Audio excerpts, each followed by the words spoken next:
श्री वाहिगुरु साहिब जी। चतुर दिशा कीनो बल अपना,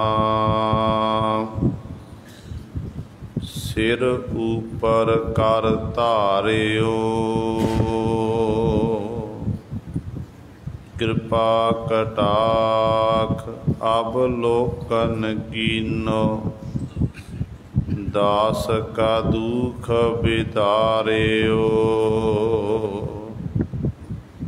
हर जन राखे गुर गोबिंद, कंठ लाए अवगण सब मिटे। दयाल पुरख बख्शंद, जो मांग है ठाकुर अपने ते। सोई सोई देवै,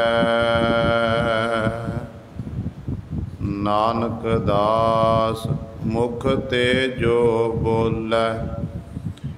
इहाँ उहाँ सच होवै,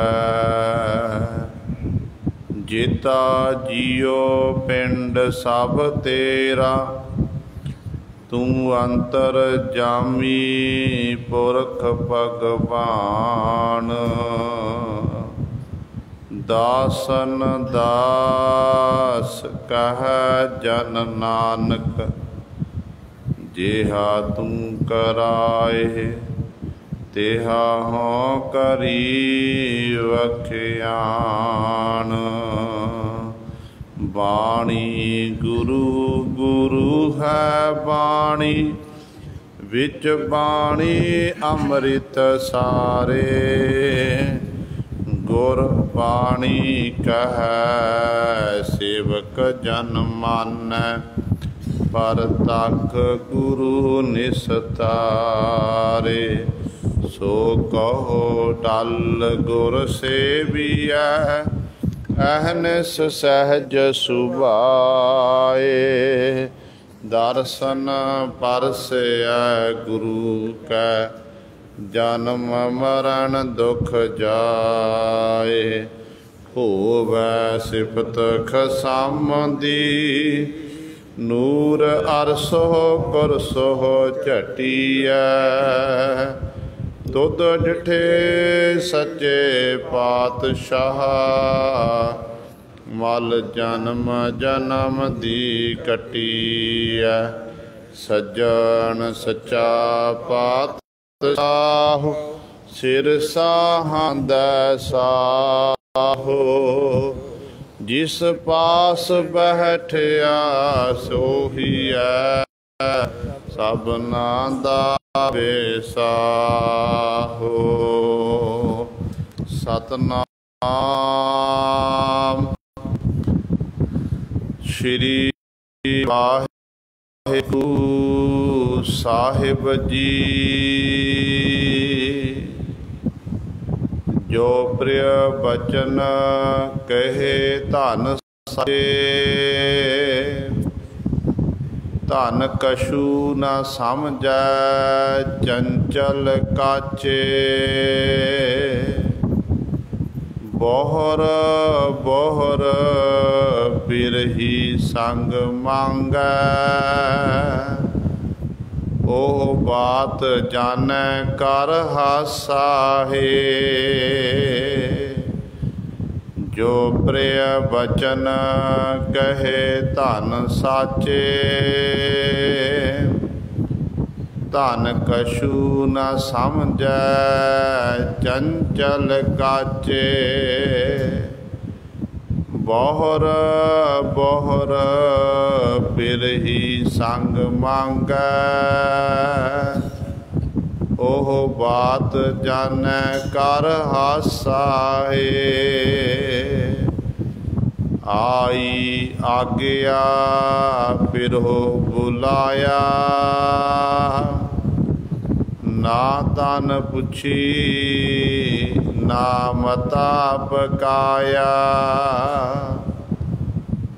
ਝੂਠ ਸਿਧਾਇਓ ਸ਼ੂਟਰ ਮਾਟੀ। ਦੇਖ ਨਾਨਕ ਮਿਥਨ ਮੁਹਾਸਾ ਹੈ। ਰੇ ਮਨ ਲੋਭੀ ਸੁਣ ਮਨ ਮੇਰੇ। ਸਤਿਗੁਰ ਸੇਵ ਦਿਨ ਰਾਤ ਸਦੇਰੇ। ਬਿਨ ਸਤਿਗੁਰ ਪਚ ਮੂਏ। ਸਾਕਤ ਨਿਗੁਰੇ ਗਲ ਫਾਸਾ ਹੈ। ਮਨ ਮੁਖ ਆਵੈ ਮਨ ਮੁਖ ਜਾਵੈ। ਮਨ ਮੁਖ ਫਿਰ ਫਿਰ ਚੋਟਾਂ ਖਾਵੈ। ਜਿਤਨੇ ਨਰਕ ਸੇ ਮਨ ਮੁਖ ਭੋਗੈ। ਗੁਰਮੁਖ ਲੇਪ ਨ ਮਾਸਾ ਹੈ। ਮਨ ਮੁਖ ਆਵੈ ਮਨ ਮੁਖ ਜਾਵੈ। ਮਨ ਮੁਖ ਫਿਰ ਫਿਰ ਚੋਟਾਂ ਖਾਵੈ। ਜਿਤਨੇ ਨਰਕ ਸੇ ਮਨ ਮੁਖ ਭੋਗੈ। ਗੁਰਮੁਖ ਲੇਪ ਨ ਮਾਸਾ ਹੈ। ਵਾਹਿਗੁਰੂ ਜੀ ਕਾ ਖਾਲਸਾ ਵਾਹਿਗੁਰੂ ਜੀ ਕੀ ਫਤਿਹ। ਪਰਮ ਸਨਮਾਨਯੋਗ ਜੁਗੋ ਜੁਗ ਅਟਲ ਚਵਰ ਛਤਰ ਤਖ਼ਤ ਦੇ ਮਾਲਕ ਬਾਣੀ ਕੇ ਬੋਹਿਤ ਜਾਹਰਾ ਜਹੂਰ ਹਾਜ਼ਰਾ ਹਜੂਰ। ਸਰਬ ਕਲਾ ਸਮਰੱਥ ਧੰਨ ਧੰਨ ਸਾਹਿਬ ਸ੍ਰੀ ਗੁਰੂ ਗ੍ਰੰਥ ਸਾਹਿਬ ਸੱਚੇ ਸਤਿਗੁਰੂ ਜੀ ਦੀ ਪਾਵਨ ਪਵਿੱਤਰ ਨਿੱਘੀ ਗੋਦ ਅੰਦਰ ਜੁੜ ਬੈਠੇ ਗੁਰੂ ਰੂਪ ਗੁਰੂ ਸਵਾਰੇ ਸਤ ਸੰਗੀ ਜਨੋ। ਆਪ ਜੀ ਵੱਡ ਭਾਗੇ ਹੋ ਜੋ ਦਸ਼ਮੇਸ਼ ਪਿਤਾ ਗੁਰੂ ਕਲਗੀਧਰ ਸਤਿਗੁਰੂ ਅੰਮ੍ਰਿਤ ਕੇ ਦਾਤੇ ਸਰਬੰਸ ਦਾਨੀ ਸਹਿਬੇ ਕਮਾਲ ਧੰਨ ਧੰਨ ਸਾਹਿਬ ਸ਼੍ਰੀ ਗੁਰੂ ਗੋਬਿੰਦ ਸਿੰਘ ਮਹਾਰਾਜ ਜੀ ਦੀ ਚਰਨ ਛੋਹ ਧਰਤੀ ਮਹਾਨ ਪਵਿੱਤਰ ਅਸਥਾਨ ਗੁਰਦੁਆਰਾ ਮੰਜੀ ਸਾਹਿਬ ਆਲਮਗੀਰ ਵਿਖੇ ਅੰਮ੍ਰਿਤ ਵੇਲੇ ਤੋਂ ਹਾਜ਼ਰੀਆਂ ਭਰ ਕੇ ਸਤ ਸੰਗਤ ਕਰਕੇ ਸਤਿਗੁਰੂ ਮਹਾਰਾਜ ਜੀ ਦੀਆਂ ਖੁਸ਼ੀਆਂ ਪ੍ਰਾਪਤ ਕਰ ਰਹੇ ਹੋ। ਸਾਹਿਬਾਂ ਦੇ ਪਾਵਨ ਦਰਬਾਰ ਦੇ ਵਿੱਚ ਅੰਮ੍ਰਿਤ ਵੇਲੇ ਤੋਂ ਸਜੇ ਹੋਏ ਦੀਵਾਨਾਂ ਵਿੱਚ ਆਪ ਜੀ ਨੇ ਹੁਣੇ ਹੀ ਸਤਿਕਾਰਯੋਗ ਗੁਰੂ ਘਰ ਦੇ ਕੀਰਤਨੀਆਂ ਪਾਸੋਂ ਸ਼੍ਰੀ ਆਸਾ ਜੀ ਕੀ ਵਾਰ ਦੇ ਕੀਰਤਨ ਸ਼ਰਵਣ ਕੀਤੇ ਹਨ। ਸੋ ਆਓ ਗੁਰੂ ਸਵਾਰਿਓ, ਸਮਾਂ ਹੈ ਜੋ ਚੱਲ ਰਹੀ ਲੜੀਵਾਰ ਗੁਰਬਾਣੀ ਦੀ ਕਥਾ ਮਾਰੂ ਰਾਗ ਦੇ ਵਿੱਚੋਂ ਆਪ ਸੰਗਤਾਂ ਸ਼ਰਵਣ ਕਰਦੀਆਂ ਆ ਰਹੀਆਂ ਹਨ। ਮਾਰੂ ਸੋਲ੍ਹੇ ਬਾਣੀ ਦੇ ਵਿੱਚ ਪੰਜਵੇਂ ਪਾਤਸ਼ਾਹ ਬਾਣੀ ਕੇ ਬੋਹਿਤ ਦੋਹਤਾ ਬਾਣੀ ਕਾ ਬੋਹਤਾ, ਜਿਨ੍ਹਾਂ ਨੂੰ ਬਚਪਨ ਦੇ ਵਿੱਚ ਹੀ ਨਾਨਾ ਗੁਰੂ ਪਾਸੋਂ ਇਹ ਵਰ ਪ੍ਰਾਪਤ ਹੋਇਆ ਸੀ। ਉਹ ਸਤਿਗੁਰੂ ਸ੍ਰੀ ਗੁਰੂ ਅਰਜਨ ਦੇਵ ਮਹਾਰਾਜ 1073 ਅੰਕ ਤੇ ਸਾਡੇ ਉੱਤੇ ਬਖਸ਼ਿਸ਼ ਕਰ ਰਹੇ ਹਨ। ਕੱਲ੍ਹ ਵਾਲੀ ਵਿਚਾਰ ਦੇ ਵਿੱਚ ਆਪ ਜੀ ਨੇ 8 ਬੰਦਾਂ ਤੱਕ ਵਿਚਾਰ ਸ਼ਰਵਣ ਕੀਤੀ ਸੀ। ਅੱਜ ਸਤਿਗੁਰੂ ਜੀ 9ਵੇਂ ਬੰਦ ਦੁਆਰਾ ਪਾਵਨ ਉਪਦੇਸ਼ ਬਖਸ਼ਿਸ਼ ਕਰ ਰਹੇ ਹਨ। ਆਓ ਆਪਣੀਆਂ ਮਨ ਬਿਰਤੀਆਂ ਇਕਾਗਰ ਕਰੀਏ, ਧਿਆਨ ਗੁਰੂ ਚਰਨਾਂ ਨਾਲ ਜੋੜੀਏ ਤੇ ਸਤਿਗੁਰੂ ਮਹਾਰਾਜ ਜੀ ਦੇ ਪਾਵਨ ਉਪਦੇਸ਼ ਨੂੰ ਹਿਰਦਿਆਂ ਵਿੱਚ ਵਸਾ ਕੇ ਆਪਣਾ ਜੀਵਨ ਸਫਲਾ ਕਰੀਏ। ਕਰੋ ਸਾਰੇ ਆਪਣੀ ਰਸਨਾ ਪਵਿੱਤਰ ਤੇ ਉਚਾਰਨ ਕਰੋ ਜੀ ਸਤਨਾਮ ਸ਼੍ਰੀ ਵਾਹਿਗੁਰੂ ਸਾਹਿਬ ਜੀ। ਜੋ ਪ੍ਰਿਯ ਬਚਨ ਕਹੇ ਧਨ ਸਾਚੇ, ਧਨ ਕਛੂ ਨ ਸਮਝੈ ਚੰਚਲ ਕਾਚੇ। ਪਾਵਨ ਸ਼ਬਦ ਦੇ ਵਿੱਚ ਧੰਨ ਗੁਰੂ ਅਰਜਨ ਦੇਵ ਮਹਾਰਾਜ ਬਖਸ਼ਿਸ਼ ਕਰ ਰਹੇ ਹਨ ਕਿ ਜੋ ਪ੍ਰਿਯ ਬਚਨ ਕਹੇ ਧਨ ਸਾਚੇ। ਜੋ ਪ੍ਰਿਯ ਪਿਆਰੇ ਨੇ, ਭਾਵ ਜੋ ਜੀਵ ਆਤਮਾ ਨੇ, ਇਸ ਸਰੀਰ ਰੂਪੀ ਇਸਤਰੀ ਨੂੰ ਜਿਹੜੇ ਸੱਚੇ ਬਚਨ ਆਖਣਾ ਕੀਤੇ ਹਨ, ਧਨ ਕਛੂ ਨਾ ਸਮਝੈ। ਇਹ ਸਰੀਰ ਰੂਪੀ ਜੀਵ ਇਸਤਰੀ ਕਹਿੰਦੇ ਨੇ ਉਸ ਜੀਵ ਆਤਮਾ ਦੇ ਬਚਨ ਨੂੰ ਸਮਝਦੀ ਨਹੀਂ, ਚੰਚਲ ਮੱਤ ਵਾਲੀ ਹੈ, ਕੱਚੀ ਮੱਤ ਵਾਲੀ ਹੈ। ਬਚਨ ਕਿਹੜੇ ਹੋਏ ਸਨ? ਜੋ ਸਤਿਗੁਰੂ ਮਹਾਰਾਜ ਨੇ ਸਰੀਰ ਤੇ ਜਿੰਦ ਦਾ ਜੋ ਆਪਸੀ ਸੰਵਾਦ ਹੈ ਨਾ, ਗੱਲਾਂ ਬਾਤਾਂ ਹੋ ਰਹੀਆਂ ਨੇ, ਉਹਨੂੰ ਸਤਿਗੁਰੂ ਨੇ ਵਰਣਨ ਕੀਤਾ ਹੈ। ਜਦੋਂ ਧਨ ਕਹਿ ਤੂੰ, ਕੱਲ੍ਹ ਵਾਲੀ ਵਿਚਾਰ 'ਚ ਸਰਵਣ ਕੀਤਾ ਸੀ ਕਿ ਧਨ ਕਹਿ ਤੂੰ ਬਸ ਮੈਂ ਨਾਲੇ, ਪ੍ਰੇ ਸੁਖ ਵਾਸੀ ਬਾਲ ਗੋਪਾਲੇ। ਜੀਵ ਆਤਮਾ ਨੂੰ, ਜੀਵ ਆਤਮਾ ਨੂੰ ਸਰੀਰ ਕਹਿ ਰਿਹਾ। ਸਰੀਰ ਇੱਕ ਇਸਤਰੀ ਦੀ ਨਿਆਈ ਹੈ। ਕਹਿਣ ਲੱਗੇ ਤੂੰ ਮੇਰੇ ਨਾਲ ਹੀ ਬਸਣਾ ਕਰ, ਮੈਨੂੰ ਛੱਡ ਕੇ ਨਾ ਜਾਵੇਂ। ਪ੍ਰਿਯ ਸੁਖ ਵਾਸੀ ਬਾਲ ਗੋਪਾਲੇ, ਤੂੰ ਮੇਰੇ ਨਾਲ ਹੀ ਬਸਣਾ ਕਰ। ਜੇ ਮੈਨੂੰ ਛੱਡ ਕੇ ਗਿਆ ਤੇ ਮੈਨੂੰ ਬਹੁਤ ਵੱਡਾ ਦੁੱਖ ਲੱਗੇਗਾ। ਇਸ ਕਰਕੇ ਜਦੋਂ ਤੱਕ ਤੇਰਾ ਸੰਗ ਹੈ, ਤੇਰਾ ਸਾਥ ਹੈ, ਮੈਂ ਸੁੱਖਾਂ ਦੇ ਸਹਿਤ ਹਾਂ। ਤੁਝੈ ਬਿਨੈ ਹੋ ਕਿਤ ਹੀ ਨਾ ਲੇਖੈ, ਬਚਨ ਦੇਹ ਛੋੜ ਨਾ ਜਾਸਾ ਹੈ। ਤੇਰੇ ਤੋਂ ਬਿਨਾਂ ਮੇਰਾ ਇਹ ਸਰੀਰ ਕਿਸੇ ਕੰਮ ਦਾ ਨਹੀਂ। ਮੇਰੇ ਨਾਲ ਇਹ ਵਾਅਦਾ ਕਰਨਾ ਕਰ ਕਿ ਤੂੰ ਮੈਨੂੰ ਛੱਡ ਕੇ ਨਹੀਂ ਜਾਵੇਗਾ। ਜੀਵ ਆਤਮਾ ਨੂੰ ਸਰੀਰ ਰੂਪੀ ਵਹੁਟੀ ਕਹਿ ਰਹੀ ਹੈ ਕਿ ਮੈਨੂੰ ਵਾਅਦਾ ਕਰ ਕਿ ਤੂੰ ਮੈਨੂੰ ਕਦੇ ਛੱਡ ਕੇ ਨਹੀਂ ਜਾਵੇਗਾ। ਅੱਗੋਂ ਫਿਰ ਜੀਵ ਆਤਮਾ ਉੱਤਰ ਦਿੰਦਾ ਏ।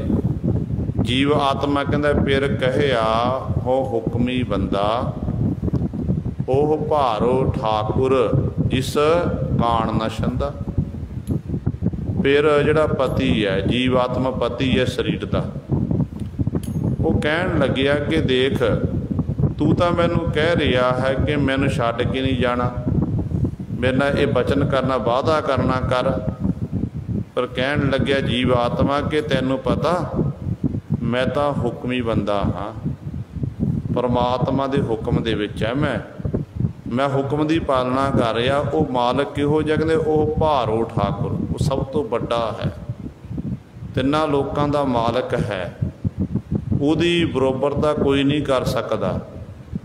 ਜਿਸ ਕਾਣ ਨਾ ਛੰਦਾ, ਜਿਸ ਪਰਮਾਤਮਾ ਨੂੰ ਕਿਸੇ ਦੀ ਮੁਹਤਾਜਗੀ ਨਹੀਂ ਹੈ, ਉਹਦਾ ਹੁਕਮ ਸਾਰਿਆਂ ਉੱਤੇ ਚੱਲਦਾ ਹੈ। ਜਿਚਰ ਰਾਖੈ ਤਿਚਰ ਤੁਮ ਸੰਗ ਰਹਿਣਾ, ਜਾ ਸੱਦੇ ਤਾਂ ਊਠ ਸਿਧਾਸਾ ਹੈ। ਜਿੰਨਾ ਚਿਰ ਉਸ ਮਾਲਕ ਨੇ ਇਸ ਸਰੀਰ ਦੇ ਤੇਰੇ ਨਾਲ ਮੇਰਾ ਸੰਗ ਵਰਤਾਣਾ ਹੈ, ਉਨਾ ਚਿਰ ਹੀ ਮੈਂ ਤੇਰਾ ਸਾਥ ਨਿਭਾ ਸਕਦਾ ਹਾਂ।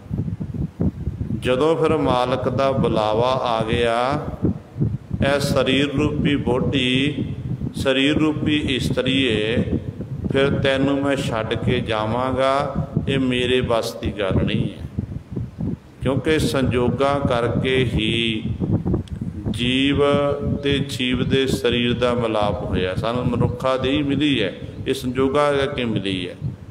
ਜੇ ਦਿਨ ਸੰਜੋਗ ਖਤਮ ਹੋ ਗਏ, ਮਾਲਕ ਦਾ ਬੁਲਾਵਾ ਆ ਗਿਆ, ਵਾਹਿਗੁਰੂ ਦਾ ਹੁਕਮ ਆ ਗਿਆ, उस दिन गुरु सवारे एक क्षण लगेगा, एक क्षण दे विच, एक सैकंड दे विच ही असीं अपनी पंच भूतक देही नूं छड्ड के चले जाना।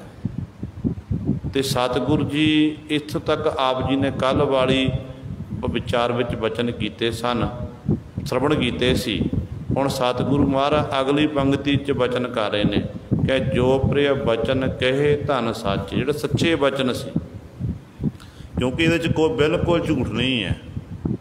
आपां देखदे हां किन्नियां मौतां हुंदियां लोकां दीयां, ते शरीर उत्थे पे रह जाते ने, जिंद निकल जाती है। तो इस तरह जो अटल सच्चाई है, फिर वो शरीर किसी काम नहीं आता। उस शरीर नूं चुक के परिवार के मैंबर या साड़ दिंदे ने, या दफना दिंदे हन। यही कर्म किए जाते हैं। कहते ने जो प्रिय वचन कहे धन सच, जो जीव आत्मा ने सच्चे वचन इस शरीर रूपी इस्त्री नूं आखना कीते। कहते पर गल ये है, ऐसे मोह दियां तंदां विच ये शरीर रूपी इस्त्री खचत है, इनू सोझी नहीं है। धन कछू ना समझ है, ये शरीर कहते समझदा नहीं है। ते चंचल कच चंचल मत वाला, कच्ची मत वाला है, जिस करके इनू सोझी नहीं है। ये नहीं पता कि एक दिन शरीर मिट्टी की ढेरी हो जाना है। फिर की आखदा अगली पंक्ति पातशाह वचन करते हैं, बोहर बोहर फिर ही संग मांगै, ओह बात जानै कर हासा है। कहते ने सतगुरु पंजवें गुरुदेव महाराज कि बोहर बोहर फिर ही संग मांगै। ये शरीर रूपी बोटी जीव इस्त्री कहते ने उसे ही जिहड़ा पिर जिहड़ा साडा जीव आत्मा है, जीव आत्मा का संग मंगदा है कि मैनू इहदा ही संगत मिल जाए, मैनू मिलाप भी तो बनया रहे। कहते बार बार यही फरियाद करदा, पर गुरु साहबान जी कहते ने ओह बात जानै कर हासा है। जीव आत्मा इस शरीर के इन्हां बोलों नूं सुणदा, ते जदों कहंदा कि मैनू अपना साथ बख्शना कर, मैनू विछोड़ना ना करी, अगों कहते जीव आत्मा पर हसदा है कि देखो इनू मैं समझाना भी किया कि मेरे बस की गल नहीं है। जो कुछ है उस परमात्मा के हुक्म दे विच है, हुक्म दे विच ही जन्म लैके संसार विच आउंदे ने, ते हुक्म दे विच ही संसार तो चले जाते हैं। जिवें गुरबाणी का प्रवान है, राणा राव ना को रहै, रंग न तुंग फकीर, बारी आपो अपनी कोई न बंधै धीर। चाहे कोई राणा है, राजा है, गरीब है, साधु महात्मा संत लोक ने, कोई भी है, तो हर एक दी बारी आनी। जो समा आ गया तो समय अनुसार संसार तो कूच करना ही है। इस करके गुरु साहबान जी सानू समझाते ने कि जो दिन आवे सो दिन जाही, करना कूच रहन थिर नाही, संग चलत है हम भी चलना। कहते इस तरह भाई जिहड़े संगे संगी साथी सी वो चले गए, असी भी चले जाना है। दूर गगन सिर ऊपर मरना, कहते बड़ा कहते लंबा पैंडा है, तेरे सिर उत्ते मौत खलोती है। ये अटल सच्चाई है कि अज नहीं तो कल जीवित है, तेरी जिंदगी की समाप्ति होनी है। ये मनुखा देही जिहड़ी सानू मिली है ना, एक दिन एक खत्म होनी है। देखो आपां जे आपां शरीर की बनतर की गल करिए, जदों जीव का संसार विच आउणा होया, माता पिता का संबंध बनिया, ते संजोग के राही बच्चे के रूप विच जीव संसार विच आया, ते वो बच्चा उहदी पालना पोषणा परिवार ने कीती, माता पिता ने कीती। ते 5 साल बाद उस बच्चे का जिहड़ा रूप सी बदल गया। जिहड़ा बच्चा जन्म लैंदियां सार गोद विच सी, 5 साल बाद उस बच्चे के रूप रंग सब कुछ बदल गया, नैन नक्श बदल गए। फिर उही बच्चा जो 10 सालों का होया 10 सालों बाद शरीर उही है, जिंद उही है, जिहड़ा छोटा जिहा बच्चा माता की कुखों जिहड़ा पैदा होया, फिर उही बच्चा 10 सालों बाद उसका रूप कुछ होर होया। जो जवानी च कदम रखिया 20 वरियां दा होया तो उदों मुख उत्ते दाड़ा भी आ गया, जूड़ा भी दस्तार सजाण लग पिया, तो उदों गुरु सवारे फिर चेहरे का रूप रंग कुछ होर। फिर जिहड़ा उस जवानी तो बाद फिर अगे फिर 40 साल तक जवानी मनी गई है। गुरबाणी कहती है कि 40 सिपर होए 85 पग खिस्सै 60 के वडेपा आवे, कि 40 साल तक जवानी जिहड़ी पूरी हो जाती है, वध तो वध कहते 50 साल तक रखती है। 60 वरियां का हो जाता, फिर बुढ़ापे विच आ जाता है, तो अगों फिर जीव की जिहड़ी अवध है घटती जाती है। पर जे हुण एक 60 वरियां वाला जां नौजवान आखे कि मैं बच्चा बन जावां, बजुर्ग आखे मैं नौजवान बन जावां, कदे हो सकता है? वो नहीं हो सकता गुरु सवारे। हाँ, दोबारा जन्म लिया जा सकता। एक बारी जिहड़ा शरीर आपां धारण कीता ना, जिहड़ा सानूं शरीर मिलिया है, उस शरीर का अंत होवेगा। उस तो बाद फिर अपने कर्मां दे अनुसार जिथे साडी अंत वेले सुरती रह जावेगी, उहदे मुताबक सानूं अगला शरीर प्राप्त हो जावेगा। क्योंकि मनुख एक मुसाफर है, जीव सफ़र कर रहा है। कदे मनुखा देही विच सफ़र करता है, कदे ये पंछी की देही भी सफ़र करता है, कदे कीड़े मकोड़े की देही भी सफ़र करता है। इहदा सफ़र मुकदा नहीं है। 84 लाख जूनां दे विच ही ये जिहड़ा जीव एक तरह सफ़र कर रहा, वक्रे वक्रे शरीर जीव नूं प्राप्त हो जाते हैं, तो जीव आत्मा इस तरह सफ़र करी जा रही है, ये मुकदा नहीं है। इस करके गुरु साहबान सानूं समझाते हैं, कहते भाई जदों मालक का बुलावा आउंदा ना, तो उदों फिर कोई भी रोक नहीं सकता है। बड़े तो बड़े वैद, बड़े तो बड़े हकीम लोग जिहड़े अपने आप नूं दाने सियाणे अखवांदे ने, उन्हां दी सियाणप भी उस समय फेल हो जाती है। वो सियाणप सब खत्म हो जाती है। इस करके गुरु साहबान इत्थे समझाते हैं, कहते भाई जीव आत्मा नूं ये शरीर इस तरीके कह रही है कि फिर ही कहन लगी कि तू मैनू छड्ड के ना जा, तू मैं जो तेन जो आख्या तू मेरी गल मनना कर, मेरे नाल ही रहना कर।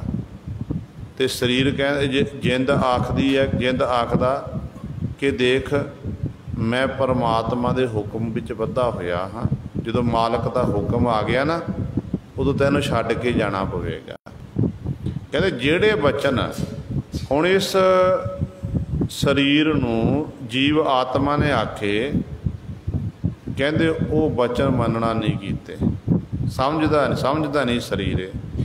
धन कछू न समझै चंचल काचे, कच्ची मत वाला है, बौर बौर फिर ही संग मांगै।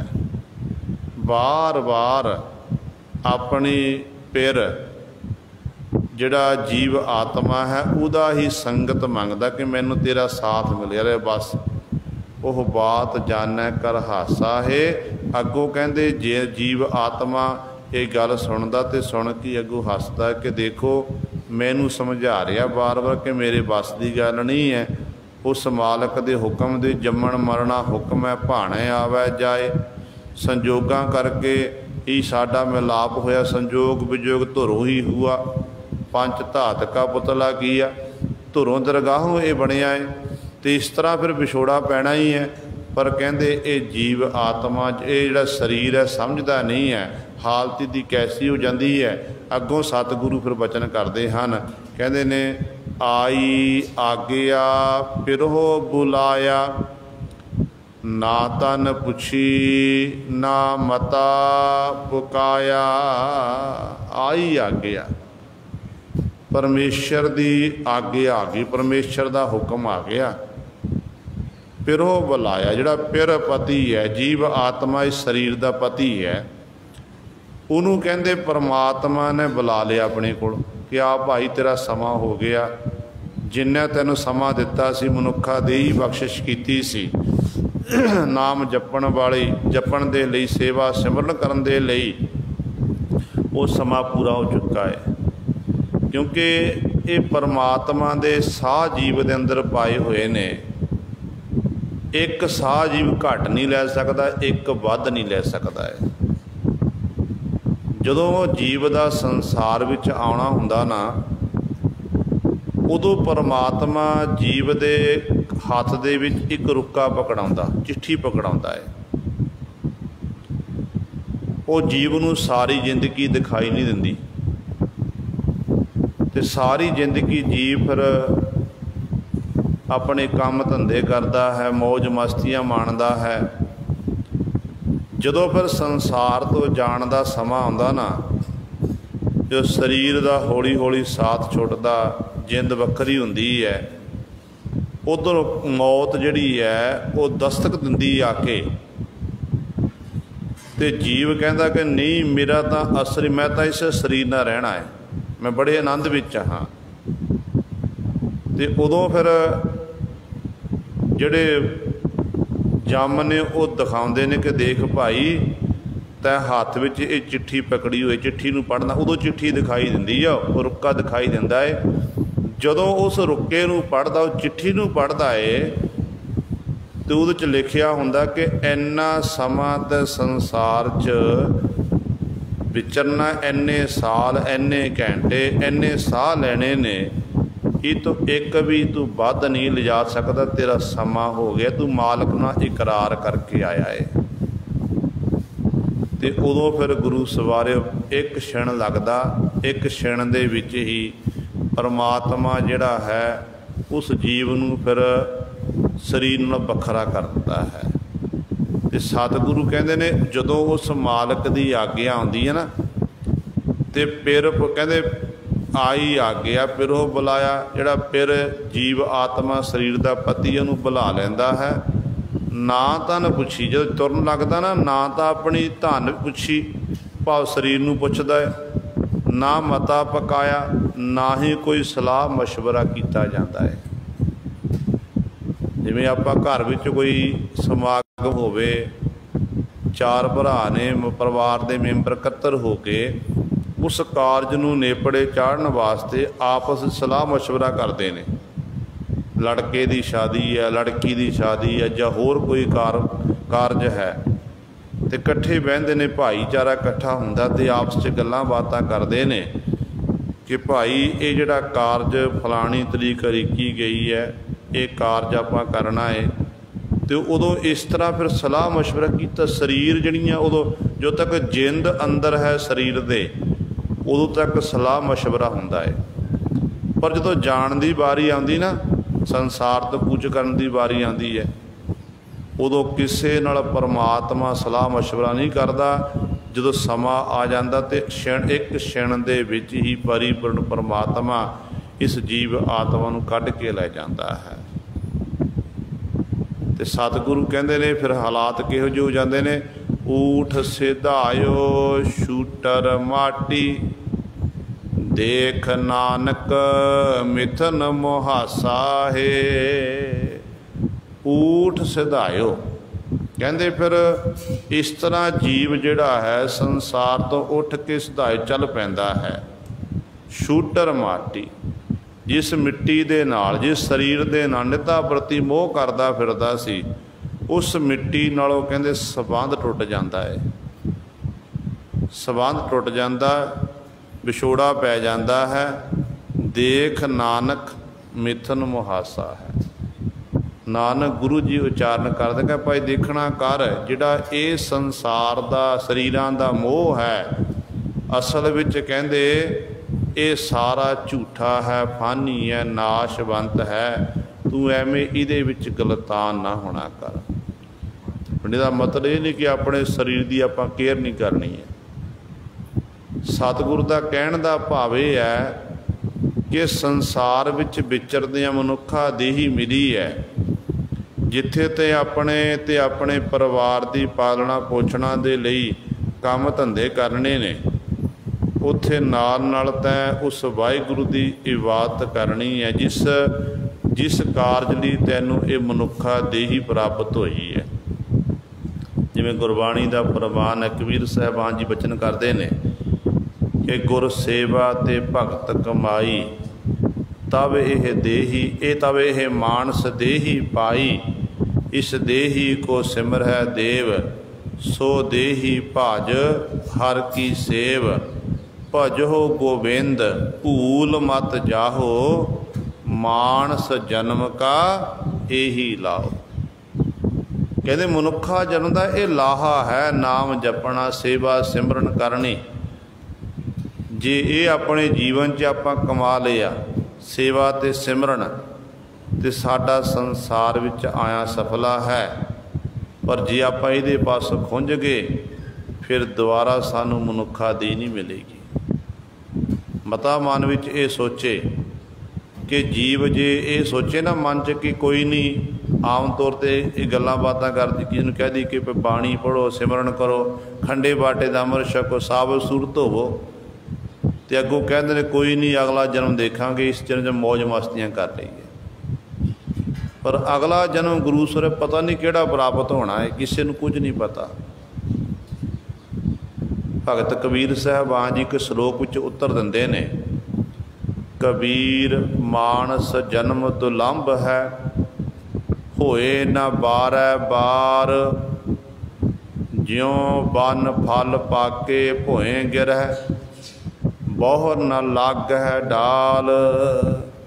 कबीर साहिबान जी समझाते हैं, कहते जिस तरह कहते दरख्त नूं फल लगदा, फल पक के टुट के धरती उत्ते डिग जांदा, जे आपां सोची उसे फल नूं चुक के दोबारा उसे ही शाखा नाल उसे ही दरख्त की टाहनी नाल जोड़ना करिए, कहते वो लग नहीं सकदा, टुटिया होया फल कदे जुड़ नहीं सकता है।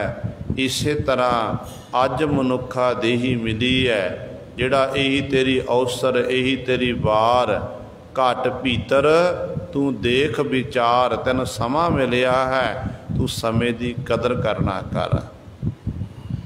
जदों तैनूं समा आवेगा ना, तू शरीर रूपी देही नूं छिण मात्र भी छड्ड के चलिया जावेगा। ते कहंदे ये संसार दा मोह, शरीर दा मोह, कहंदे ये सारा मिथन है, नाशवंत है, फानी है। ऐ जीव तू इस दे विच गलतान ना होना कर, ते अज नहीं तां कल इस मनुखा देही ने खत्म हो जाना है। मरण तो बाद भी मनुख दी देही नाल दो ही काम हुंदे ने। मनुख दी देही नाल दो काम हुंदे, जद दफनाया जाता है ਜਾਂ ਸਾੜਿਆ ਜਾਂਦਾ है। गुरबाणी विच भगत कबीर साहिबान जी बचन करते ने, कहते जब जरिए तब होए भस्म तन, रह किरम दल खाई, काची गागर नीर परत है, यह तन की एहो वडाई। काहे भैया फिर तो फूलिया फूलिया, जब दस मास उधर मुख रहता, सोधन कैसे भूलिया। कबीर जी कहते ने कि जदों जीव तेरी मौत हो गई, तै शरीर नूं छड़ दिता, जिंद निकल गई, फिर ये शरीर किसी काम का नहीं। परिवार के मैंबरां ने चुक के साड़ देना। जे मुसलमान मत है, इस्लाम मत अनुसार फिर दफना दिता जाएगा। मता मन विच ये सोचे कि साड़न नाल तां स्वाह बन जाएगा, दफनान नाल मेरा शरीर बच जाए। कहते उदों भी जे कबर दे विच कबर पुट के तेरे शरीर नूं दफनाया गया, तो बिच भी तेरा शरीर नहीं रहेगा, उत्थे कीड़े मकोड़ियां ने नोच नोच के खा लेना है। ते तेरे शरीर की हालत पता कैसी है, कहते ने रह कर्म दल काई, काची गागर नीर परत है तन की है बढ़ाई। जे तिड़का कच्चे घड़े विच पानी पा दी ना, पानी हौली हौली वो सिमदा ते एक दिन फिर वो पानी जिहड़ा खत्म हो जाता, खाली हो जाता घड़ा। इसे तरह ये शरीर साडा कच्चे घड़े की न्याई है, परमात्मा ने स्वासां रूपी पानी पाया होया है।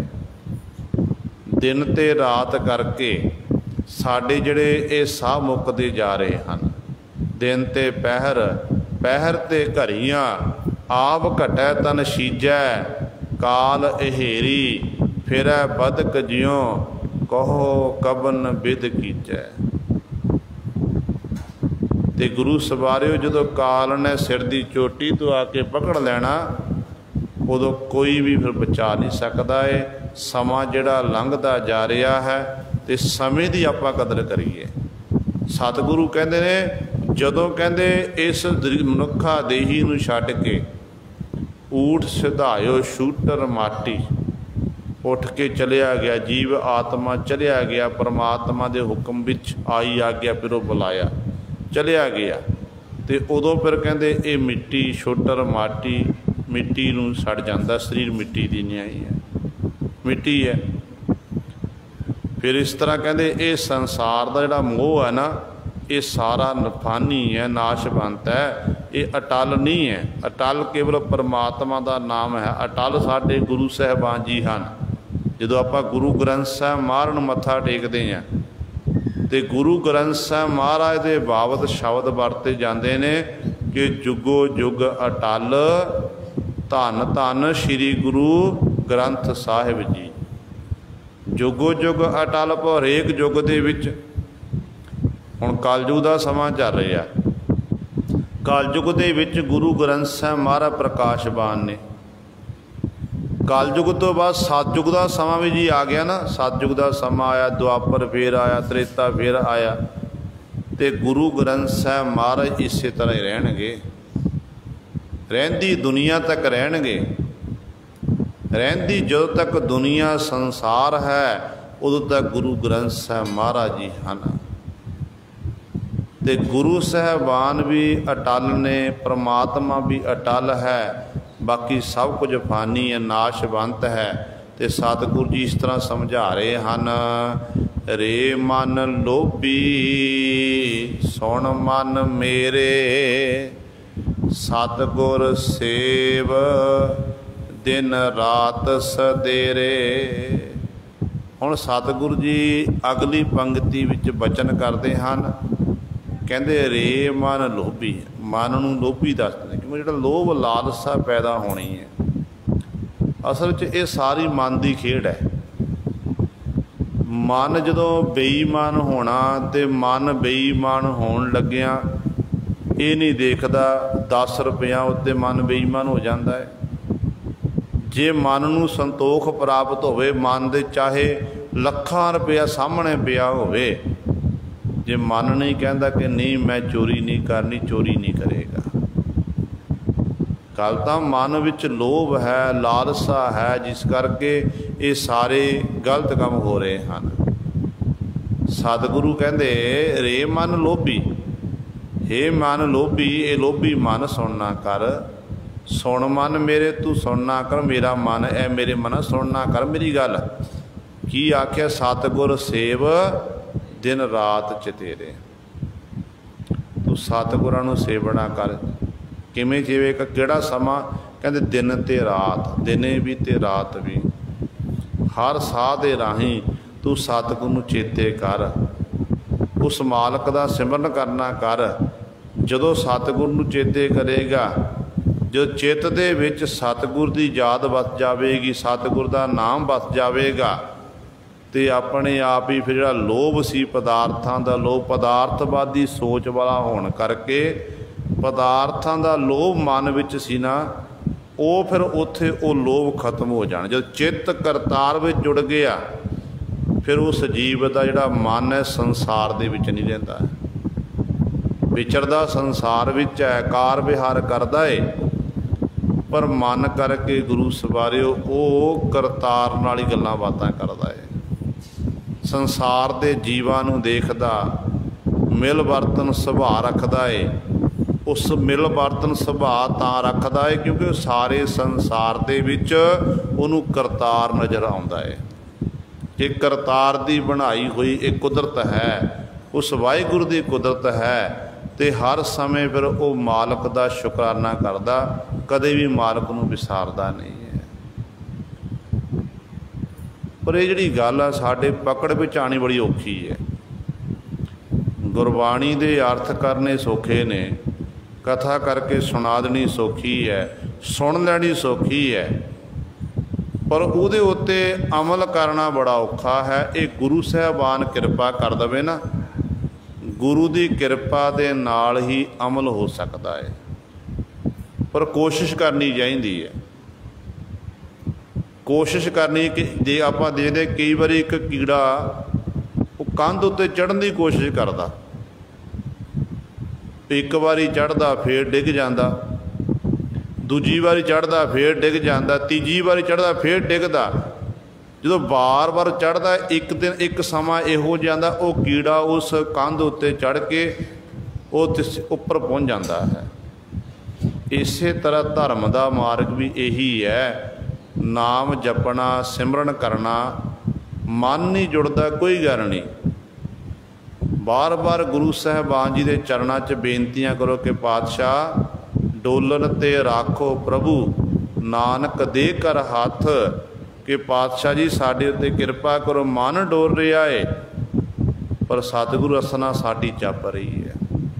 मन डोलदा कोई गल नहीं, रसना तो बेली नहीं है। जे रसना बेली रखांगे, इस रसना के राही चुगली निंदिया होवेगी, इस रसना के राही कबोल बोल बोल जाणगे। जे हुण इसे रसना के राही आपां वाहिगुरू वाहिगुरू जपदे, इस रसना के राही मूल मंत्र का पाठ करते हैं, जपजी साहिब के पाठ कर रहे हैं, नितनेम कर रहे हैं, सहज पाठ कर रहे हैं, तो फिर रसना तो साड़ी पवित्र हो गई ना। जो रसना पवित्र हुई है तो हौली हौली किरपा होगी गुरु की, एक दिन साडा मन भी पवित्र हो जाएगा, मन भी फिर पवित्र होगा। पर यह नहीं कि आप कहिए कि थोड़े समय के विच ही आप सानू फल बड़ा प्राप्त। साडी सोच है हर एक मनुख की कि मेहनत मैनू घट करनी पवे, फल मैनू वध मिल जाए, पर नहीं गुरु सवारियो, जिन्नी आप मेहनत करांगे उन्ना ही फल विच रस वध पैदा होवेगा। जिन्नी मेहनत करांगे रस उन्ना ही वध होवेगा। फिर पता लगेगा कि जिवें एक गरीब परिवार ने अपने परिवार की पालना पोषणा दे लई दिन रात एक कर दी, समा आया, समय विच करबट आई ते ओहदे दिन बदले ते घर विच अज गुरु 4 प्रकार के पदार्थ आ गए। वधिया आलीशान मकान बन गया, महल माड़ियाँ उसार लईयां, जिथे सारे दिन दिन रात मेहनत मशक्कत करदा सी, अज समा इहो जिहा आ गया कि घर दे विच नौकर ने चाकर ने सारे ही टहल सियाह दे विच ने, ते उहनूं पता कि ये जिहड़ा मैं एडा वड्डा अडंबर रचिया, एडा वड्डा पसारा, एडा वड्डा आलीशान मकान बनाना कीता है, किवें बनिया उहनूं पता कि मेहनत कीती है। जदों उस मकान विच फिर बैठदा नूं याद आंदा, रब चेते आंदा कि परमात्मा मेरे उत्ते वो भी दिन सन जदों मैं कानियां दी छपरी विच रहिंदा सी, कानियां दी छपरी विच रह के मैं जीवन बतीत करदा सी। अज मेरे मालका तैं बड़ी बख्शिश कीती है, तैं मैनू सोहणे ये महल माड़ियां सोहना मकान बख्शना कीता। अज मैनू कारोबार च दिन दुगनी रात चौगुनी तरक्की बख्शिश कर दित्ती। रस आउंदा, स्वाद आउंदा, पर जे यही गुरु सवारे महल माड़ियां आपां अपने इखलाक तो डिग के, धर्म तो डिग के महल माड़ियां खड़े कर लीए ते अपने जमीर नूं मार के आपां काम करिए, फिर जिंदगी कदे भी मन नूं सकून प्राप्त नहीं हो सकता। ये अटल सच्चाई है। जो दसां नोहां दी किरत करके कमावांगे ਉਹਦਾ ਫਿਰ ਆਨੰਦ ਵੱਖਰਾ ਏ। ਜਦੋਂ ਆਪਾਂ ਗੁਰੂ ਸਵਾਰੇ ਦਸਾਂ ਨੋਹਾਂ ਦੀ ਕਿਰਤ ਛੱਡ ਕੇ ਹੱਕ ਪਰਾਇਆ ਨਾਨਕਾ ਉਸ ਸੂਰ ਉਸ ਗਾਏ ਗੁਰ ਪੀਰ ਹਾਮਾ ਤਾਂ ਭਰੇ ਜਾ ਮੁਰਦਾਰ ਨਾ ਖਾਏ। ਜਦੋਂ ਅਸੀਂ ਪਰਾਏ ਦਾ ਹੱਕ ਮਾਰ ਕੇ ਮੁਰਦਾ ਖਾਣ ਦੀ ਨਿਆਈ ਹੈ, ਪਰਾਏ ਦਾ ਹੱਕ ਮਾਰ ਕੇ ਖਾਵਾਂਗੇ ਫਿਰ ਸਾਡੇ ਮਨ ਨੂੰ ਸ਼ਾਂਤੀ ਨਹੀਂ ਮਿਲੇਗੀ। ਸੋ ਗੱਲ ਚੱਲ ਰਹੀ ਸੀ ਕਿ ਮਨ ਨੂੰ ਸਕੂਨ, ਮਨ ਨੂੰ ਸ਼ਾਂਤੀ ਜਦੋਂ ਆਪਾਂ ਭਜਨ ਬੰਦਗੀ ਕਰਦੇ ਹਾਂ, ਰਸਨਾ ਦੇ ਰਾਹੀਂ ਜਪ ਰਹੇ ਹਾਂ ਵਾਹਿਗੁਰੂ ਵਾਹਿਗੁਰੂ, ਰਸਨਾ ਦੇ ਰਾਹੀਂ ਬਾਣੀ ਪੜ੍ਹ ਰਹੇ ਹਾਂ, ਇੱਕ ਓੰਕਾਰ ਸਤਨਾਮ ਸ਼ਬਦ ਪੜ੍ਹ ਰਹੇ ਹਾਂ ਅਤੇ ਹੱਥਾਂ ਨਾਲ ਸੇਵਾ ਕਰਦੇ ਹਾਂ, ਮਨ ਨਹੀਂ ਲੱਗਿਆ ਕੋਈ ਗੱਲ ਨਹੀਂ, ਰਸਨਾ ਦੇ ਰਾਹੀਂ ਤਾਂ ਜਪ ਰਹੇ ਹਾਂ ਨਾ, ਅਤੇ ਫਲ ਜ਼ਰੂਰ ਮਿਲੇਗਾ। ਇੱਕ ਦਿਨ ਸਮਾਂ ਐਸਾ ਆਵੇਗਾ ਕਿ ਫਿਰ ਮਨ ਵੀ ਸਾਡਾ ਕੇਂਦਰਿਤ ਹੋਵੇਗਾ। ਅਤੇ ਗੁਰੂ ਸਾਹਿਬਾਨ ਜੀ ਕਹਿੰਦੇ ਨੇ ਇਸ ਕਰਕੇ ਸੁਣ ਮਨ ਮੇਰੇ ਰੇ ਮਨ ਲੋਭੀ, ਹੇ ਲੋਭੀ ਮਨ ਸੁਣ ਮਨ ਮੇਰੇ, ਹੇ ਮੇਰੇ ਮਨ ਸੁਣਨਾ ਕਰ ਸਤਿਗੁਰ ਸੇਵ, ਤੂੰ ਸਤਿਗੁਰ ਦੀ ਸੇਵਾ ਕਰ, ਸਤਿਗੁਰ ਨੂੰ ਚੇਤੇ ਕਰ। ਕਦੋਂ ਚੇਤੇ ਕਰਨਾ, ਕਿਹੜਾ ਸਮਾਂ? ਕਹਿੰਦੇ ਦਿਨ ਰਾਤ ਚੇਤੇ ਰਹੇ, ਦਿਨੇ ਵੀ ਤੇ ਰਾਤ ਨੂੰ ਵੀ, ਹਰ ਸਮੇਂ ਉਠਤ ਬੈਠਤ ਸੋਵਤ ਨਾਮ ਕਉ ਨਾਨਕ ਜਨ ਕੈ ਸਦਕਾਮ। ਇਸ ਤਰੀਕੇ ਦੇ ਨਾਲ ਤੂੰ ਦਿਨ ਰਾਤ ਉਸ ਮਾਲਕ ਨੂੰ ਚੇਤੇ ਕਰਨਾ ਕਰ, ਦਿਨ ਰਾਤ ਸਦੇਰੇ ਹਰ ਸਮੇਂ ਉਸ ਮਾਲਕ ਨੂੰ ਚੇਤੇ ਕਰ। ਬਿਨ ਸਤਿਗੁਰ ਪਚ ਮੂਏ ਸਾਕਤ ਨਿਗੁਰੇ ਗਲ ਫਾਸਾ ਹੈ। ਹੁਣ ਸਤਿਗੁਰੂ ਜੀ ਅਗਲੀ ਪੰਕਤੀ 'ਚ ਬਖਸ਼ਿਸ਼ ਕਰ ਰਹੇ ਹਨ, ਕਹਿੰਦੇ ਬਿਨ ਸਤਿਗੁਰ ਪਚ ਮੂਏ ਸਾਕਤ। ਜਿਹੜੇ ਸਾਕਤ ਪੁਰਸ਼ ਨੇ ਨਾ, ਉਹ ਸਤਿਗੁਰ ਤੋਂ ਬਿਨਾਂ ਵਾਰ-ਵਾਰ ਖੱਜਲ ਖੁਆਰ ਹੋ ਰਹੇ ਨੇ, ਵਾਰ-ਵਾਰ ਉਹ ਭਟਕਣਾ ਦੇ ਵਿੱਚ ਹੀ ਪੈ ਰਹੇ ਹਨ, ਕਿਉਂਕਿ ਉਹ ਨਗੁਰੇ ਹਨ, ਉਹ ਗੁਰੂ ਵਾਲੇ ਨਹੀਂ ਬਣੇ ਹਨ, ਸਾਕਤਾਂ ਵਾਲੇ ਕੰਮ ਕਰ ਰਹੇ। ਉਹ ਸਾਕਤਾਂ ਵਾਲੇ ਕੰਮ ਜਿਹਨਾਂ ਦੇ ਬਾਬਤ ਭਗਤ ਕਬੀਰ ਸਾਹਿਬਾਨ ਜੀ ਕਹਿੰਦੇ ਸਾਕਤ ਦੀ ਸੰਗਤ ਨਹੀਂ ਕਰਨੀ ਹੈ। ਕਬੀਰ ਸਾਕਤ ਸੰਗ ਨਾ ਕੀਜੀਐ ਦੂਰ ਹੋ ਜਾਈਐ ਭਾਗ, ਬਾਸਨ ਕਾਰੋ ਪਰਸੀਐ ਤੋ ਕਛ ਲਾਗੈ ਦਾਗ। ਕਾਲੇ ਬਰਤਨ ਨੂੰ ਚੁੱਕੀਏ ਨਾ ਹੱਥ ਦੇ ਰਾਹੀਂ, ਜਿਹਨੂੰ ਕਾਲਖ ਲੱਗੀ ਹੋਈ ਹੈ, ਅਤੇ ਗੁਰੂ ਸਵਾਰੇ ਹੱਥਾਂ ਨੂੰ ਦਾਗ ਲੱਗ ਜਾਂਦੇ ਨੇ, ਕਾਲਸ਼ ਲੱਗ ਜਾਂਦੀ ਹੈ। ਇਸੇ ਤਰ੍ਹਾਂ ਸਾਕਤ ਪੁਰਸ਼ਾਂ ਦੀ ਜਿਹੜੀ ਸੰਗਤ ਕਰਨੀ ਹੈ, ਸਾਕਤਾਂ ਦੀ ਸੰਗਤ ਕਰਨ ਦੇ ਨਾਲ ਵੀ ਕਿਰੂ ਧੱਬੇ ਲੱਗ ਜਾਂਦੇ ਨੇ। ਇਸ ਕਰਕੇ ਗੁਰੂ ਸਾਹਿਬਾਨ ਕਹਿੰਦੇ ਨੇ ਉਹ ਜਿਹੜੇ ਗੁਰੂ ਨੂੰ ਚੇਤੇ ਨਹੀਂ ਕਰਦੇ, ਸਤਿਗੁਰ ਦਾ ਸਿਮਰਨ ਨਹੀਂ ਕਰਦੇ ਹਨ, ਉਹ ਜੀਵ ਸਾਕਤ ਹਨ, ਉਹ ਨਿਗੁਰੇ ਹਨ, ਉਹ ਗੁਰੂ ਵਾਲੇ ਨਹੀਂ ਬਣੇ ਹਨ, ਜਿਸ ਕਰਕੇ ਉਹ ਭਟਕਣਾ ਵਿੱਚ ਹੀ ਆਪਣੀ ਜ਼ਿੰਦਗੀ ਸਾਰੀ ਬਤੀਤ ਕਰਦੇ ਹਨ। ਅਤੇ ਉਹਨਾਂ ਦੀ ਹਾਲਤ ਕੈਸੀ ਹੋ ਜਾਂਦੀ ਹੈ, ਕਹਿੰਦੇ ਅਖੀਰ 'ਤੇ ਕਹਿੰਦੇ ਗਲ ਦੇ ਵਿੱਚ ਜਮਾਂ ਦੀ ਫਾਹੀ ਪੈਂਦੀ ਹੈ ਫਿਰ ਉਹਨਾਂ ਦੇ ਨਿਗੁਰੇ ਪੁਰਸ਼ਾਂ ਦੀ। ਇੱਥੋਂ ਤੱਕ ਗੁਰੂ ਸਾਹਿਬਾਨ ਨੇ ਇਹ ਬਚਨ ਕਰ ਦਿੱਤੇ ਕਿ ਸਤਿਗੁਰ ਬਾਝੋ ਗੁਰ ਨਹੀਂ ਕੋਈ, ਨਿਗੁਰੇ ਕਾ ਹੈ ਨਾਉ ਬੁਰਾ। ਗੁਰਬਾਣੀ ਕਹਿੰਦੀ ਹੈ ਜਿਸ ਗੁਰੂ ਗ੍ਰੰਥ ਸਾਹਿਬ ਨੂੰ ਮੱਥਾ ਟੇਕਦੇ ਨਾ ਆਪਾਂ, ਉਹ ਗੁਰੂ ਗ੍ਰੰਥ ਸਾਹਿਬ ਮਹਾਰਾਜ ਕਹਿ ਰਹੇ ਨੇ ਕਿ ਨਿਗੁਰੇ ਪੁਰਸ਼ ਦਾ ਨਾਮ ਲੈਣਾ ਵੀ ਬੁਰਾ ਹੈ। ਸੰਗਤ ਕਰਨੀ ਤਾਂ ਦੂਰ ਦੀ ਗੱਲ ਹੈ, ਸੰਗਤ ਕਰਨੀ ਦੂਰ ਦੀ ਗੱਲ ਹੈ, ਨਿਗੁਰੇ ਪੁਰ ਨਾਮ ਵੀ ਲੈ ਲਿਆ ਨਾ ਕਹਿੰਦੇ, ਅਤੇ ਨਾਮ ਲੈ ਲਿਆ ਕਹਿੰਦੇ ਫਿਰ ਭਾਈ ਤੇਰੇ ਗੁਰੂ ਦੀਆਂ ਤੈਨੂੰ ਖੁਸ਼ੀਆਂ ਨਹੀਂ ਮਿਲਣਗੀਆਂ। ਹੁਣ ਗੁਰੂ ਸਵਾਰਿਓ, ਗੁਰੂ ਸਾਹਿਬਾਨ ਦੀਆਂ ਖੁਸ਼ੀਆਂ ਇੱਕ ਤਾਂ ਲੈਣ ਦੇ ਵਾਸਤੇ ਜਿੱਥੇ ਸਾਡੇ ਮਨ 'ਚ ਗੁਰੂ ਦੇ ਪ੍ਰਤੀ ਭਾਵਨਾ ਹੋਣੀ ਚਾਹੀਦੀ ਹੈ, ਦੂਜਾ ਸਾਡਾ ਸਿੱਖੀ ਜੀਵਨ ਹੋਣਾ ਚਾਹੀਦਾ ਹੈ, ਅਤੇ ਭਾਵਨਾ ਤੋਂ ਬਿਨਾਂ ਫਲ ਨਹੀਂ ਲੱਗਦੇ। ਅਤੇ ਕਈ ਵਾਰੀ ਆਪਾਂ ਦੇਖਾ ਦੇਖੀ ਜਿਹਨੂੰ ਭੇਖ ਦੀ ਸਿੱਖੀ ਆਖ ਦਿੰਦੇ ਹਾਂ, ਦੇਖਾ ਦੇਖੀ ਕਿ ਗੁਆਂਢੀ ਨੇ ਅੰਮ੍ਰਿਤ ਛਕ ਲਿਆ ਅਤੇ ਮੈਂ ਵੀ ਅੰਮ੍ਰਿਤ ਛਕ, ਚੰਗੀ ਗੱਲ ਹੈ ਕਿ ਆਪਣੇ ਗੁਆਂਢੀ ਵੱਲ ਦੇਖ ਕੇ ਉਹੋ ਜਿਹੇ ਗੁਣ ਧਾਰਨ ਕੀਤੇ, ਗੁਰੂ ਵਾਲਾ ਬਣਿਆ, 5 ਕਕਾਰਾਂ ਦੀ ਵਰਦੀ ਪਹਿਨ ਲਈ, ਅਤੇ ਗੁਆਂਢੀ ਤਾਂ ਰਹਿਤ ਰੱਖ ਰਹੇ ਆ, जो गुरु साहबान है, जो 5 प्यारे साहबाना ने गुरु की हजूरी में रहत मर्यादा दृढ़ कराई, उहदे अनुसार अपना जीवन बतीत करन लग पिया।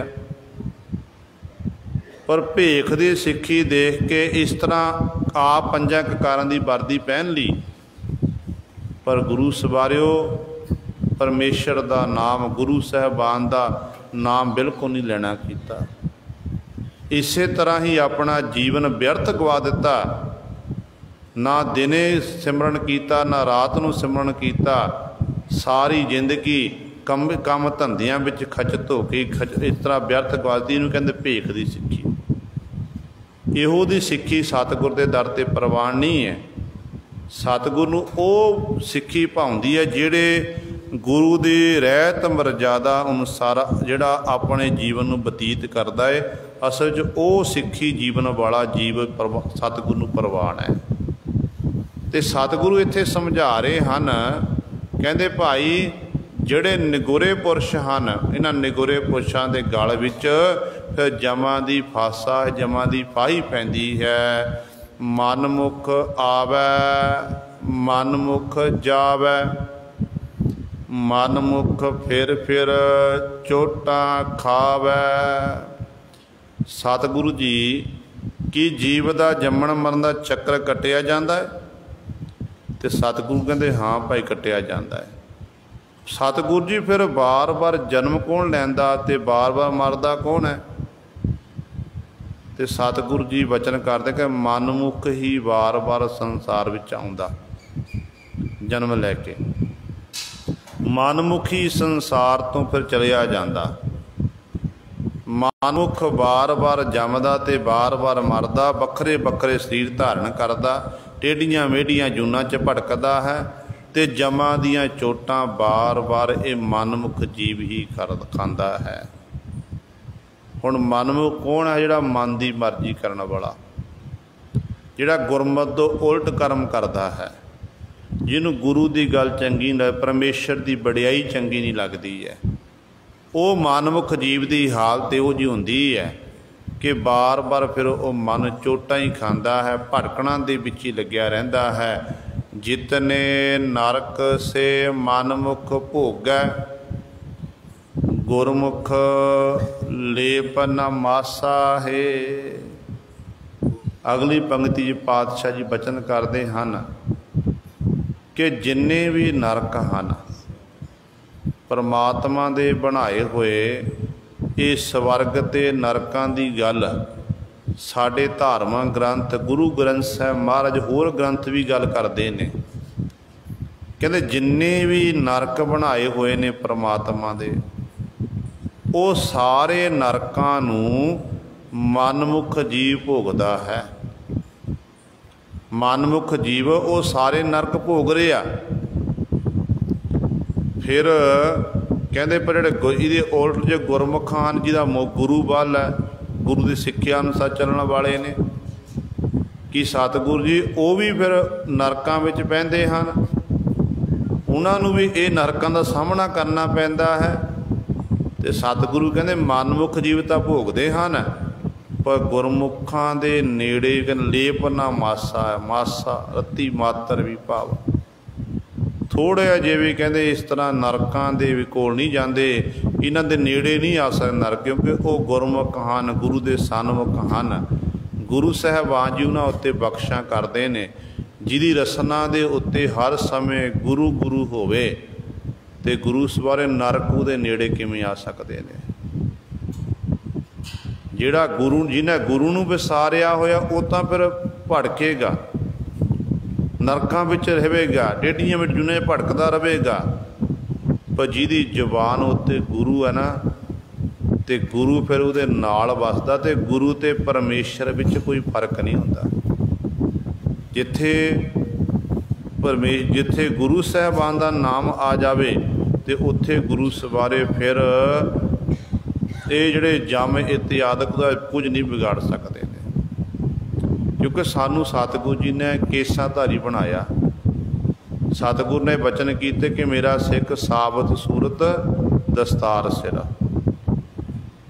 हुण जूड़े का महात्म की है? ਜਿਹੜਾ ਸਾਨੂੰ ਜੂੜਾ ਬਖਸ਼ਿਆ ਪਾਤਸ਼ਾਹ ਨੇ, ਊੜਾ ਤੇ ਜੂੜੇ ਨਾਲ ਪਾਤਸ਼ਾਹ ਨੇ ਸੰਜੋੜਨਾ ਕੀਤਾ। ਜੂੜੇ ਦਾ ਮਹਾਤਮ ਇਹ ਹੈ ਕਿ ਜਦੋਂ ਸੰਤ ਗਿਆਨੀ ਗੁਰਬਚਨ ਸਿੰਘ ਭਿੰਡਰਾਂ ਵਾਲੇ ਮਹਾਂਪੁਰਖ ਉਹ ਕਥਾ ਵੀ ਦੱਸਦੇ ਨੇ, ਕਹਿੰਦੇ ਜੇਕਰ ਕਿਸੇ ਕਾਰਨ ਕਰਕੇ ਕੋਈ ਇਹੋ ਜਿਹਾ ਮਾੜਾ ਕਰਮ ਜਾਗਿਆ, ਸਿੱਖ ਨਰਕਾਂ ਵਿੱਚ ਚਲਿਆ ਗਿਆ, ਜਦੋਂ ਜਾਣ ਦੀ ਨਰਕਾਂ ਵੱਲੋਂ ਜਾ ਰਿਹਾ ਹੋਵੇ ਨਾ, ਕਹਿੰਦੇ ਗੁਰੂ ਕਲਗੀਧਰ ਪਾਤਸ਼ਾਹ ਜੂੜੇ ਤੋਂ ਪਕੜ ਲੈਂਦੇ ਨੇ ਤੇ ਧਰਮਰਾਜ ਨੂੰ ਕਹਿੰਦੇ, ਪਰਮਾਤਮਾ ਨੂੰ ਆਖ ਦਿੰਦੇ ਨੇ ਕਿ ਮੇਰਾ ਸਿੱਖ ਇਹਦਾ ਹਿਸਾਬ ਕਿਤਾਬ ਮੈਂ ਆਪ ਕਰਾਂਗਾ। ਤੇ ਐਡੀ ਵੱਡੀ ਬਖਸ਼ਿਸ਼ ਹੈ ਗੁਰੂ ਸਵਰੇ ਇਹ ਕੇਸਾਂ ਦੀ। ਇਸ ਕਰਕੇ ਆਪਾਂ ਸਾਬਤ ਸੂਰਤ ਹੋਈਏ, ਕੇਸਾਂ ਧਾਰੀ ਹੋਈਏ, ਸੋਹਣੀਆਂ ਦਸਤਾਰਾਂ ਸੀਸ ਉੱਤੇ ਸਜਾਈਏ, ਦਾੜੀ ਮੁੱਖ ਉੱਤੇ ਪ੍ਰਕਾਸ਼ ਕਰੀਏ। ਜਿਹੋ ਜਿਹਾ ਸਰੂਪ ਗੁਰੂ ਕਲਗੀਧਰ ਪਾਤਸ਼ਾਹ ਮਹਾਰਾਜ ਦਾ ਆਪਣਾ ਸੀ ਨਾ, ਉਹ ਸਰੂਪ ਸਤਿਗੁਰੂ ਜੀ ਨੇ ਸਾਨੂੰ ਬਖਸ਼ਿਸ਼ ਕੀਤਾ ਹੈ। ਜੇ ਗੁਰੂ ਕਲਗੀਆਂ ਵਾਲੇ ਪਾਤਸ਼ਾਹ ਸੀਸ ਉੱਤੇ ਦਸਤਾਰ ਹੈ, ਜੂੜਾ ਹੈ, ਤਾਂ ਸਾਨੂੰ ਵੀ ਬਖਸ਼ਿਆ। ਜੇ ਸਤਿਗੁਰ ਦੇ ਮੁੱਖ ਉੱਤੇ ਦਾੜਾ, ਤੇ ਸਾਨੂੰ ਵੀ ਦਾੜਾ ਬਖਸ਼ਿਸ਼ ਕੀਤਾ ਹੈ। ਮਾਨੋ ਆਪਾਂ ਕੇਸਾਂ ਦਾ ਕਤਲ ਕਰਾ ਰਹੇ ਹਾਂ, ਕੇਸ ਕਤਲ ਕਰਵਾ ਰਹੇ ਤੇ ਦੁਬਾਰਾ ਫਿਰ ਕੇਸ ਆ ਜਾਂਦੇ ਨੇ। ਜਾਂ ਤਾਂ ਦੁਬਾਰਾ ਆਉਣ ਨਾ, ਕੇਸਾਂ ਨੂੰ ਕੈਂਚੀ ਲਾਈ ਹੈ, ਜਾਂ ਤਾਂ ਇਹ ਸੋਚੀਏ ਕਿ ਦੁਬਾਰਾ ਸਾਡੇ ਦਾੜੀ ਆਵੇ ਨਾ, ਸਾਡੇ ਸੀਸ ਜਿਹੜੇ ਕੇਸ ਸਾਡੇ ਤਰਫ ਵਧਣ ਨਾ, ਫਿਰ ਤਾਂ ਮੰਨ ਲਿਆ ਜਾਵੇ। ਜਿੰਨੇ ਮਰਜ਼ੀ ਆਪਾਂ ਕਟਾ ਲਈਏ ਤੇ ਬਾਰ-ਬਾਰ ਇਹ ਆਉਂਦੇ ਰਹਿਣਗੇ। ਜਦੋਂ ਕੇਸ ਵਧਣਗੇ ਸਾਨੂੰ ਗੁਰੂ ਚੇਤੇ ਆਵੇਗਾ ਕਿ ਗੁਰੂ ਗੋਬਿੰਦ ਸਿੰਘ ਮਹਾਰਾਜ ਦੀ ਇਹ ਮੋਹਰ ਹੈ। ਸਤਿਗੁਰੂ ਨੇ ਆਖਿਆ ਕੇਸ ਗੁਰੂ ਦੀ ਮੋਹਰ। ਇਸ ਕਰਕੇ ਸਾਬਤ ਸੂਰਤ ਹੋਈਏ, ਖੰਡੇ ਬਾਟੇ ਦਾ ਅੰਮ੍ਰਿਤ ਛਕੀਏ, ਫਿਰ ਗੁਰੂ ਕਲਗੀਧਰ ਪਾਤਸ਼ਾਹ ਗੁਰੂ ਗ੍ਰੰਥ ਸਾਹਿਬ ਮਹਾਰਾਜ ਸਾਨੂੰ ਖੁਸ਼ੀਆਂ ਪ੍ਰਾਪਤ ਹੋਣਗੀਆਂ। ਤੇ ਗੁਰਮੁਖ ਜਨ ਜਿਹੜੇ ਨੇ, ਉਹ ਗੁਰਮੁਖ ਜਨ ਨਰਕਾਂ ਵਿੱਚ ਨਹੀਂ ਜਾਂਦੇ, ਮਨਮੁਖ ਜਿਹੜੇ ਨੇ ਉਹ ਨਰਕਾਂ ਵਿੱਚ ਭਟਕਦੇ ਹਨ। ਇਹ ਗੁਰੂ ਸਵਾਰੇ ਸਤਿਗੁਰੂ ਜੀ ਨੇ ਸਾਡੇ ਉੱਤੇ ਬਖਸ਼ਿਸ਼ ਕੀਤੀ ਹੈ। 12 ਬੰਦਾਂ ਤੱਕ ਵਿਚਾਰ ਹੋਈ ਹੈ, ਬਾਕੀ ਰਹਿੰਦੇ ਸ਼ਬਦ ਦੀ